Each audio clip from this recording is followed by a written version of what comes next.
Today, we have come here to mark the 76th anniversary of the National Foundation Day of the People's Republic of China.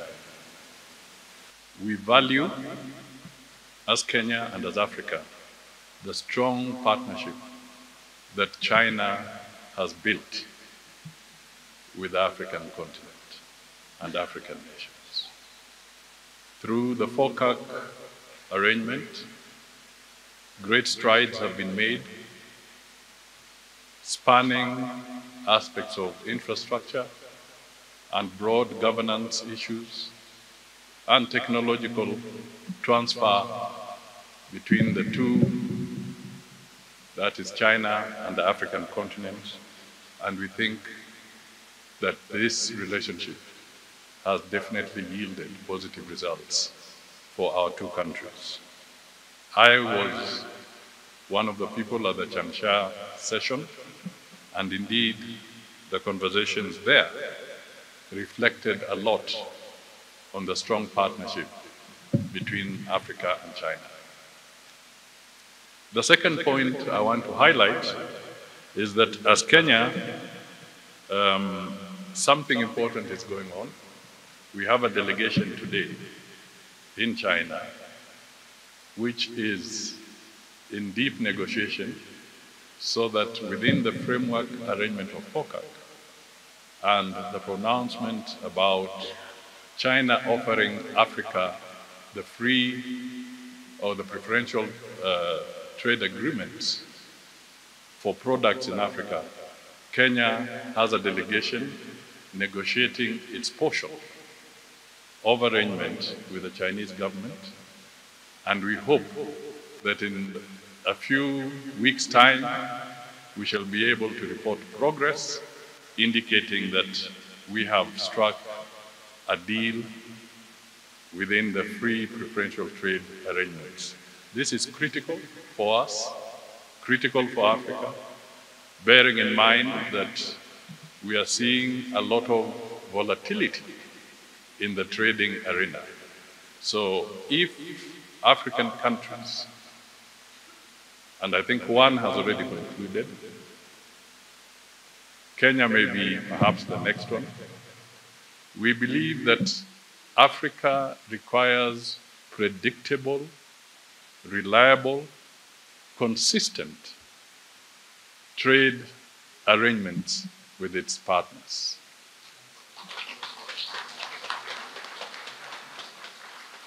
The message is that we need to stop dependency on aid as a continent and start getting more into trade, building the Africa Continental Free Trade Area, working together. And therefore, it is upon us, both individually and collectively, to take more seriously any opportunities of consolidating trade arrangements with our developing partners. So the offer that has been presented by China to the African continent is extremely timely, and I encourage other African countries to take advantage of it within the FOCAC framework so that we can create a predictable, reliable, and consistent trade arrangement with all our partners. As far as Kenya is concerned, the President indeed made a state visit earlier this year, and as has been rightly pointed out, over 21, actually I think there were 21, documents or agreements were signed, bilateral agreements were signed at that occasion. And we wish to pursue some critical aspects where we want to extend the SGR from Naivasha all the way to Kisumu and then Malaba border so that we can enhance the efficiency of trade between us, our neighbor Uganda, and indeed the Great Lakes region. So that is one of the key programs we are looking at, to have the line 2B and 2C concluded. We are also in consultation so that we can have the dual carriaging of the road Rironi-Mau Summit, then Mau Summit to Malaba, so that all these, again, can enhance our trade arrangements with our partners and in the region. These are some of the critical areas. Finally, I just want to acknowledge and thank the people of China through the ambassador that with the kind of geopolitics we are seeing, the geoeconomics we are seeing, the geotechnologies we are seeing, the place for multilateralism is becoming even more important.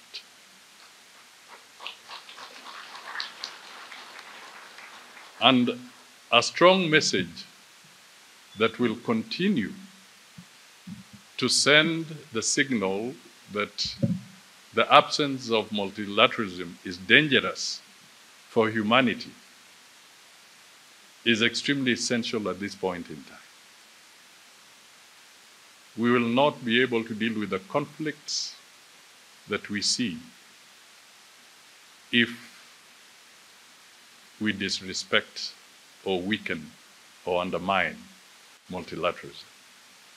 Therefore, the position taken of consolidating and strengthening multilateralism, Your Excellency, is a shared position with the People's Republic of China, and we thank you for it. I will end there, but reaffirming that our partnership and our friendship is important, is solid, is growing, and we value it. On that note, Your Excellency, I think we should propose a toast.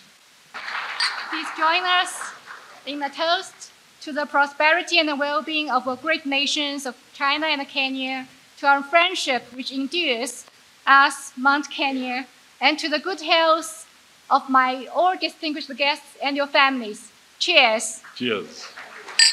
Cheers. Well done. Thank you very much. We welcome all of you to China and share the development opportunities together. Excellencies, ladies and gentlemen, over the 80 years after the victory of the World Anti-Fascist War and the founding of the United Nations, China has upheld multilateralism amid challenges and promoted a shared future amid changes. It's the right time for us to take stock of the past and envision the future. 80 years ago, the United Nations emerged from the profound lessons of war, which unleashed a new chapter in global governance. After 80 years, the trend toward peace, development, cooperation, and mutual benefits remains vibrant. Yet, the world today is overshadowed by the dark clouds of Cold War mentality, hegemonism, protectionism, and beset by constantly emerging risks and challenges. We gather at a time when the world has entered a new period of turbulence and transformation, leaving the global governance calling for new choice. From a vision of humanity's shared future, President Xi Jinping has put forward the Global Governance Initiative, the GGI, calling on all parties to stay committed to multilateralism, international rule of law, people-centered approach, real results, and join hands to build a community with shared future for mankind. Together with Global Development Initiative, Global Security Initiative, Global Civilization Initiative, GGI is another important public good that China contributes to international community, which offers timely answers to the question of where should humanity be headed, with wide recognition of the international community. China will always hold high the banner of peace, development, cooperation, and mutual benefits. China will always stand ready to safeguard world peace, contribute to global development, and preserve international order. China will always work together with all countries to promote a more just and equitable global governance system for a future of peace, security, prosperity, and progress. Excellencies, ladies and gentlemen, over 62 years of diplomatic relations, China and Kenya have stood together through thick and thin, have worked together to forge a community with shared future in the new era. This year marks a new chapter of continuity and new progress in our bilateral relations. Since the establishment of diplomatic ties, we two nations have respected and supported each other. We have built our cooperation under the Belt and Road Initiative, a hallmark of bilateral relations. We have steadily deepened our all-round strategic cooperative partnership. The Chinese people will never forget that in 1971, with the support of Kenya and other Asian and African countries, the 26th United Nations General Assembly adopted Resolution 2758 by an overwhelming majority, which restored the lawful rights of People's Republic of China in the United Nations and solemnly reaffirmed and fully embodied the One China principle. In April this year, President William Ruto paid a successful state visit to China. The two heads of state agreed to elevate our bilateral ties to China-Kenya community with a shared future for the new era, witnessed the signing of 20 cooperation documents, and issued a joint statement. They agreed to build the China-Kenya relationship into an inspiring example in developing the all-weather China-Africa community with shared future for the new era, to lead the development of China-Africa relations and the forging of solidarity and cooperation among Global South countries. This year also marks the 25th anniversary of the Forum on China-Africa Cooperation, the FOCAC. Over a quarter century, FOCAC has brought China-Africa relations to the best in the history.